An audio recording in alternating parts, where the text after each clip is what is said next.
Speaker Maharaj Kuvrani Sahiba Nivriti Kumari Mewar is a member of the royal families of Mewar, Rajasthan.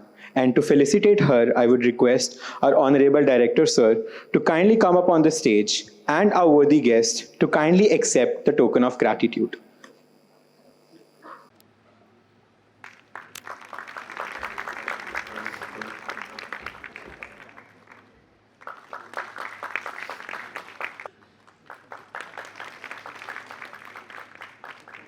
Maharaj Kuvrani Sahiba Nivriti Kumari Mewar is a member of the royal families of Mewar, Rajasthan, known for her contributions to heritage preservation and social initiatives. She is the daughter of Kanak Vardhan Singh Deo, a seasoned politician and the Deputy Chief Minister of Odisha, and Sangeeta Kumari Singh Deo, a four-time Member of Parliament. Married to Prince Laksharaj Singh Mewar, she actively supports initiatives focused on cultural conservation, sustainable tourism, and community welfare.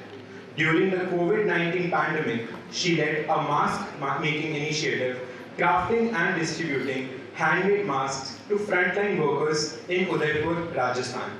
Passionate about heritage and philanthropy, she continues to contribute towards women empowerment and public welfare programs. With a huge round of applause, let's welcome her.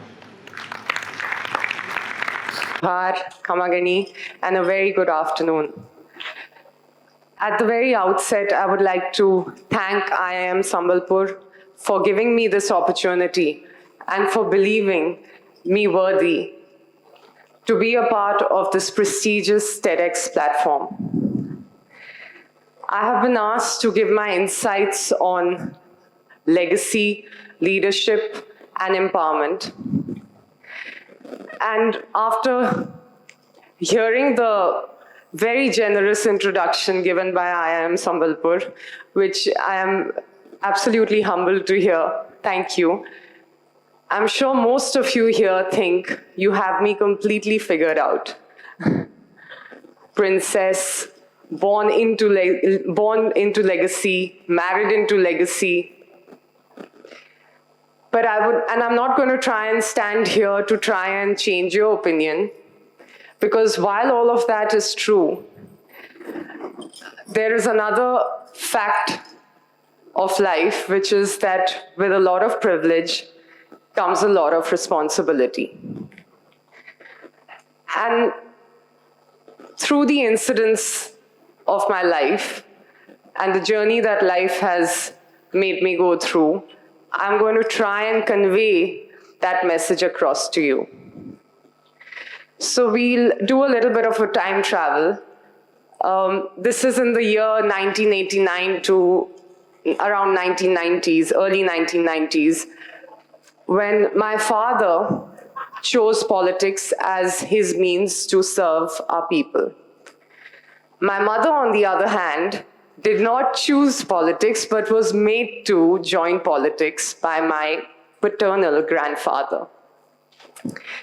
Now, here was a 28, 29-year-old girl who was asked, or rather who was told, that you're contesting the upcoming state elections.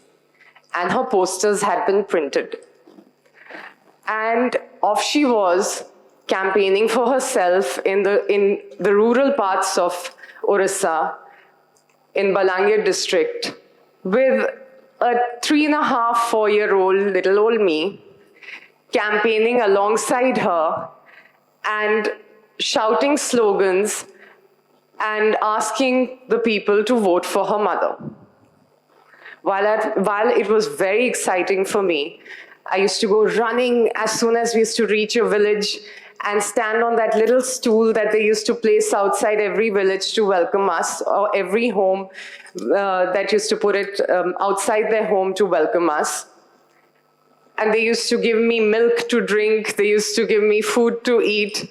I'm sure it wasn't as simple or as easy for my mother, but credit to her that she made it all seem like a blast. Now, in the 1990s, women were not very forthcoming, they were not very outspoken, and they used to be extremely shy.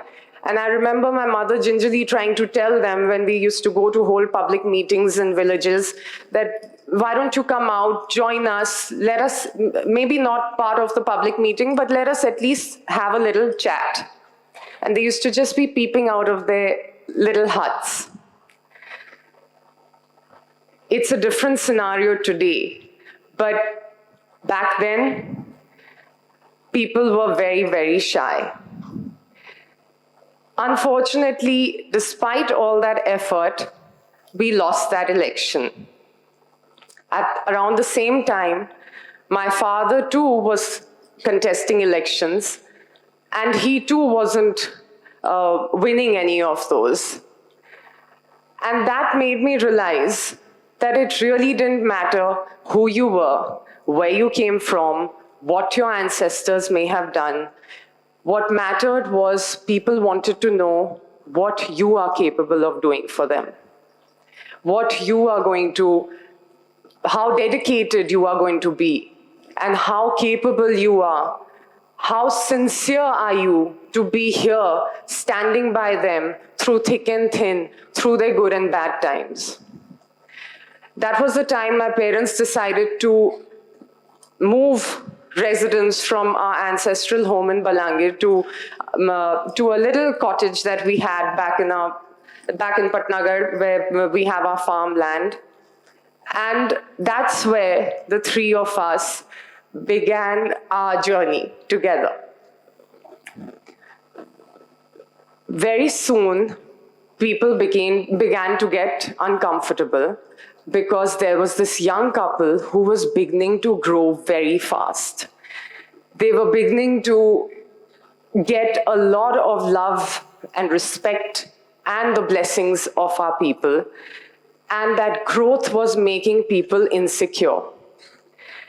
So they decided that for their political agenda and for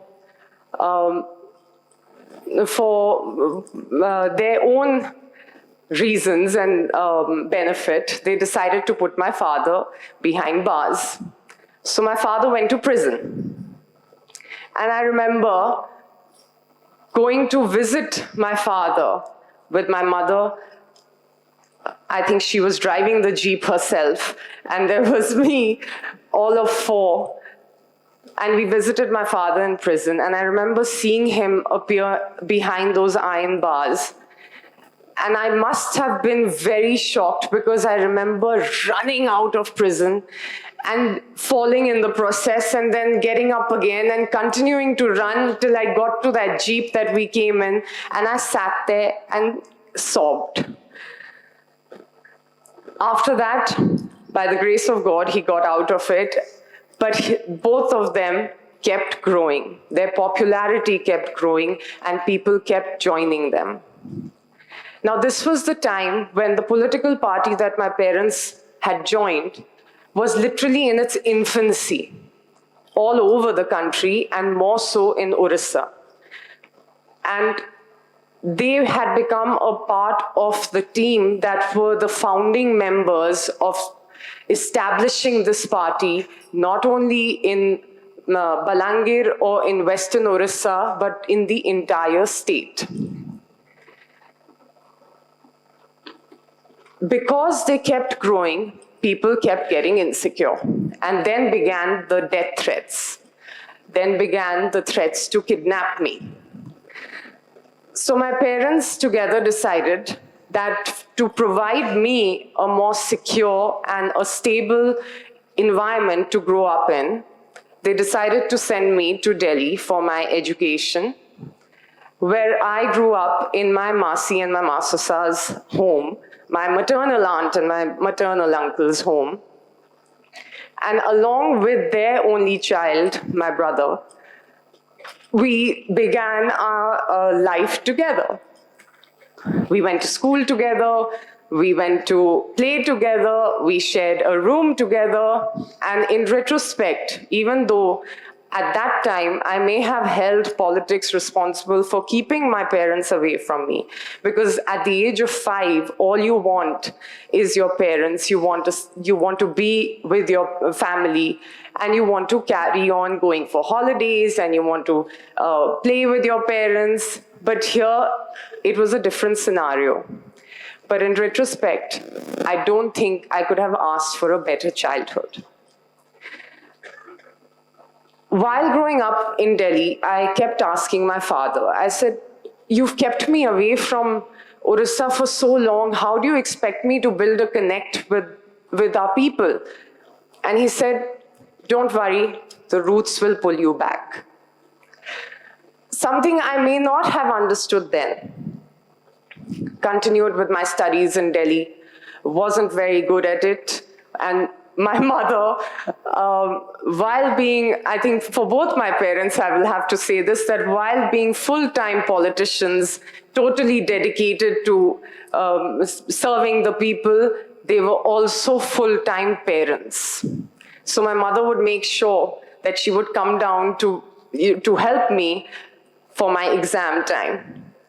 And I think those were the worst months of my life when I had to go through the exams, whether half-yearlies or final exams. And isn't it ironic today that I'm standing at IIM Sambalpur talking about my life?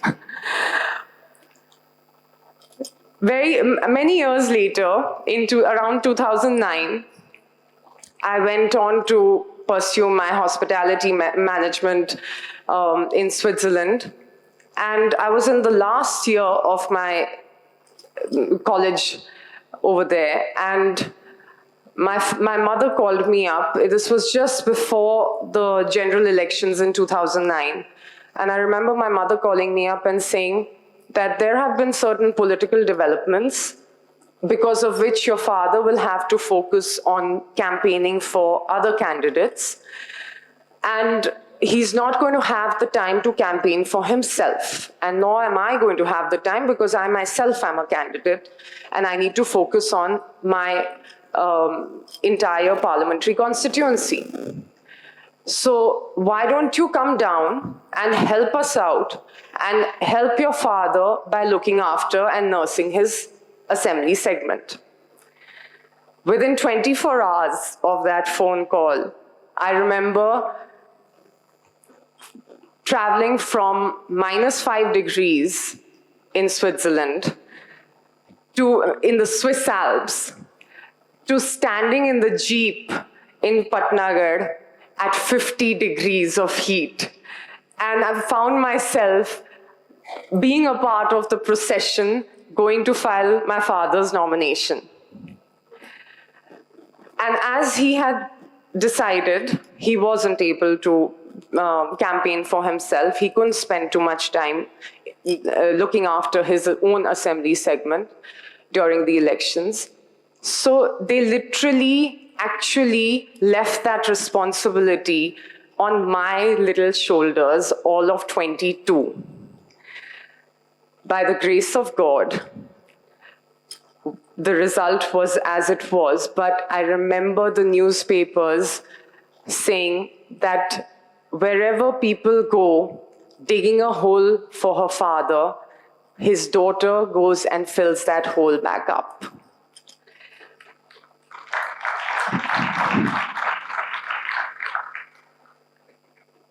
He won with a thumping majority, and people blessed him with their votes.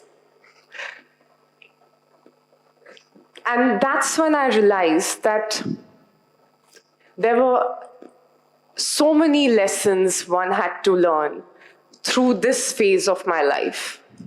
To begin with, there was a young girl, all of 28, 29, who may not have realized what her capabilities were, what she was going to be, or what her potential was, and what she was going to be able to do for her people. But she was being empowered by nobody else but her own father-in-law. He was the one who pushed her to go and take on the role of being a public servant and to look after her people, to uplift them, and to help make a better Balangir, a better Orissa. He did not sit at home telling his eldest daughter-in-law that you need to provide me an heir for my family. He was happy with the fact that they had one daughter, and people talk about educating girl child today, and that is what my parents, my family has been doing for the last 38 years.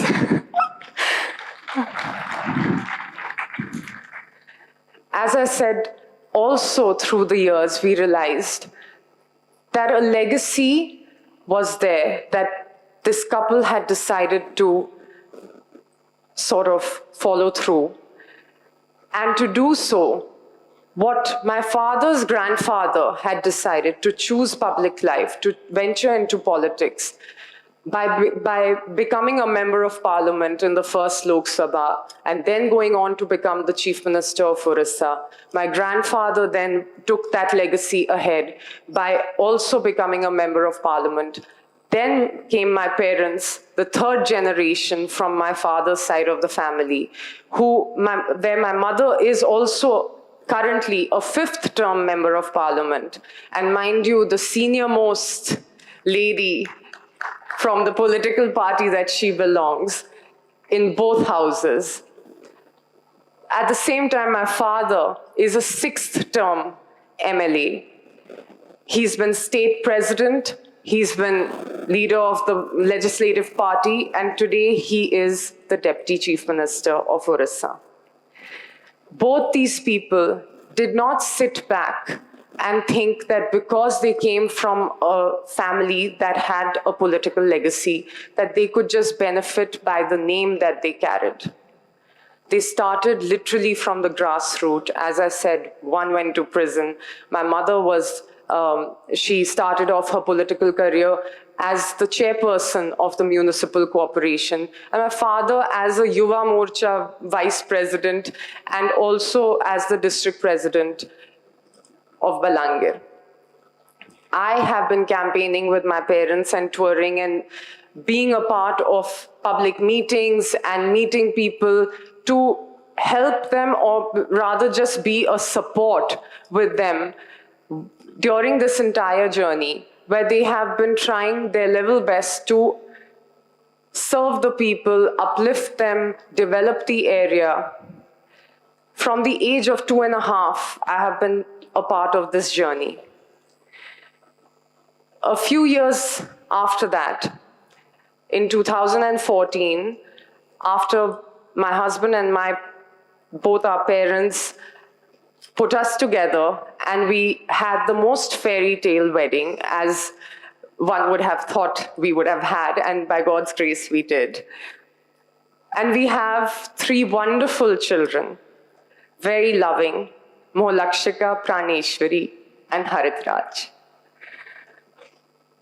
I think what is important to mention here is that these 3 children of mine, they're not just my children, and by that I mean that I'm not the one who's constantly teaching them, but they are also my teachers. I constantly learn so much from the 3 of them. Through them, one is trying to carry on the legacy of both sides of our families. Yes, they are born into a 1,500-year-old legacy, the longest-serving dynasty in the world. They are descendants from the sun god, Lord Ram, Maharana Pratap, Maharana Sanga, Maharana Kumbha, Rani Padmini, and the list goes on.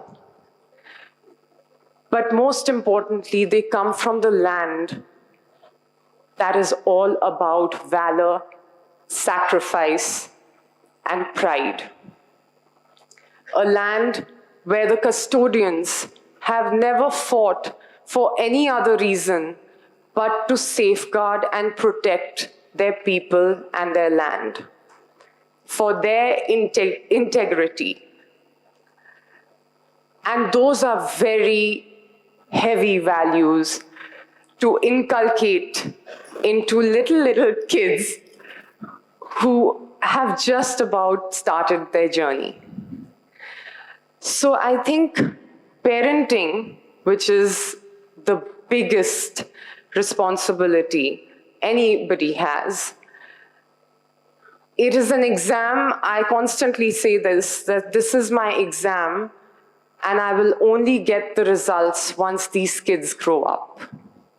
It's not something that I can do like for a week, teach them and give a periodic test, or teach them for a year and get an annual result at the end of the year.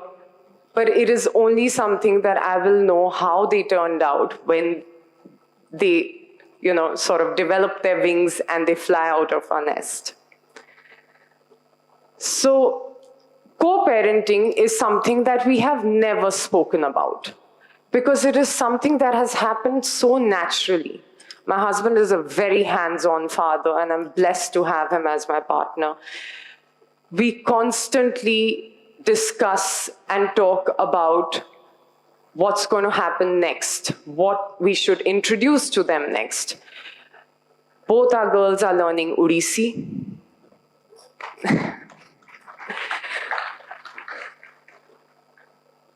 Our son is now beginning to get passionate about cricket, and rightly so, since he has his grandfather and his great-grandfather, who've both been Ranji Trophy players and hold a record of playing Ranji Trophy together, father and son.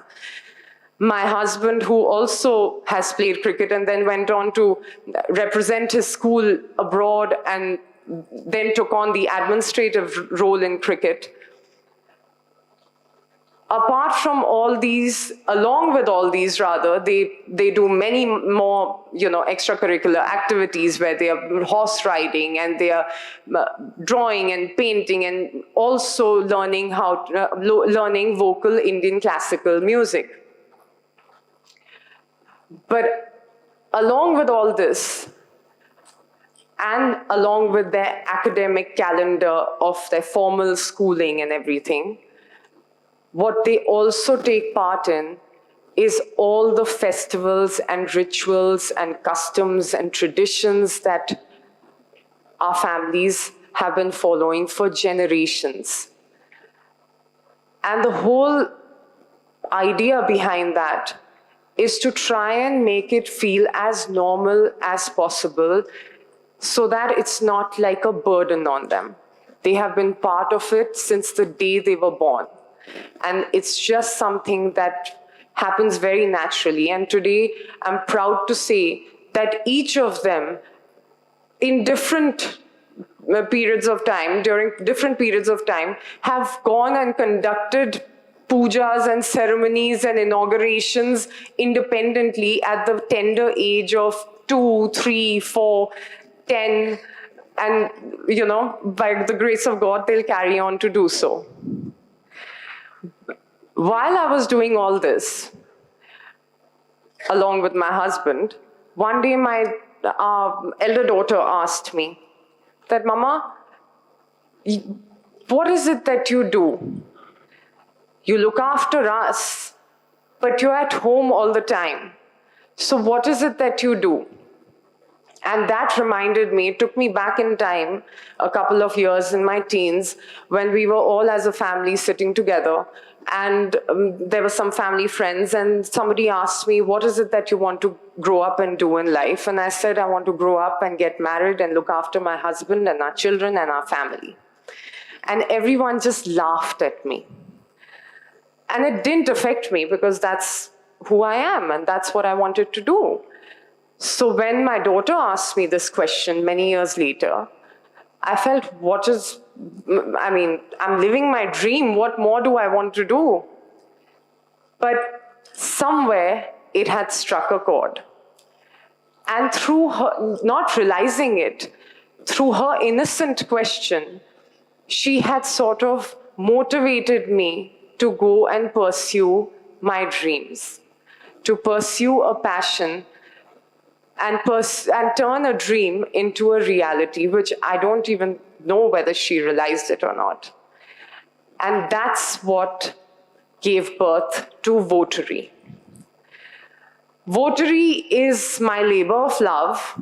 It is the coming together of both my worlds, the land that I am born in, which is right here, Orissa, and the land that I'm married into, Mewar. So in our first collection, what I ended up doing is I started to procure material from the bunakars, the weavers, from Western Orissa, and I took it back to Mewar, and I turned them into lifestyle luxury products. So while doing that, I created luxury trunks for gifting, and briefcases and purses, different sorts. There was a whole range. Shoes, apparels, jewelry boxes. And the whole purpose behind that was to show to the world, to showcase to the world, and to send the message to the world that Sambalpuri Ikkat is not just a fabric that needs to be limited to a sari or a kurta or a dress for children. It is so much more than that. It is a multifaceted, multi-purpose fabric that can be used in so many different ways and can turn into luxury products. Though it's still in a very infancy sort of phase, because at the end of the day, I'm still the Nivriti who was living her dream. So my priorities are still that of being a homemaker. And Votary sort of comes and goes depending on the level of passion at that time and the priority at that time. Through Votary, I have been able to meet a lot of artisans, and through Votary, I am being able to empower a lot of people. Now, we have to go back a few decades to understand the relationship that the weavers and my father's side of the family have. These were weavers who traveled with my ancestors from Garhsambar to Orissa with the Chauhan dynasty. And so this is my way of giving back to the community. So ladies and gentlemen, at the end of this talk, what I would like to say is that my understanding or my insight on legacy, leadership, and empowerment is that legacy and leadership are not about entitlement.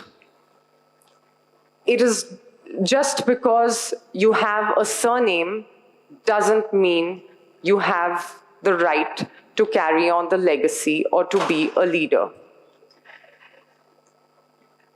It is a privilege that needs to be earned by your hard work, determination, and a lot of sacrifice.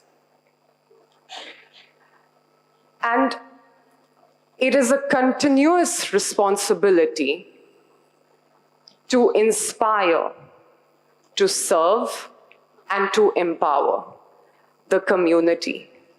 Thank you.